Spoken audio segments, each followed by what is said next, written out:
ওমর ফারুক একদিন হুযায়ফা রাদিয়াল্লাহু হযরত তাআলার উমর কাছে আলাইহিস গেলেন, সালাম যে যেভাবে বললেন, পাককে হুযায়ফা, ভয় পেতেন। বিশ্বনবী ইন্তেকালের আগে মুনাফিকদের নামের লিস্টটা কারো কাছে দেয় নাই, আমার জানা নাই, সাইয়েদনা আবু বকরের জানা নাই, কোন সাহাবীর জানা নাই, তুমি ছাড়া।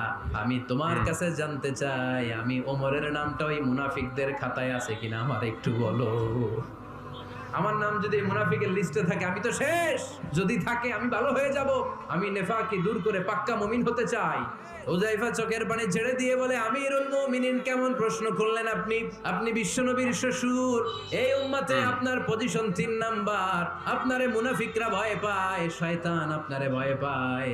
আপনি জান্নাতে সব বয়স্ক লোকদেরকে নিয়ে জান্নাতের মধ্যে আগে আগে ঢুকবেন। কেমন করে মুনাফিকদের কাতারে আপনার নাম থাকতে পারে ওমর? সুবহানাল্লাহ পড়ে। ওমরে সুবহানাল্লাহ। ফারুকের যদি এই টেনশন থাকে যে আমি মুনাফিক হয়ে গেলাম কিনা, আমাদের এই টেনশন থাকার দরকার আছে না নাই?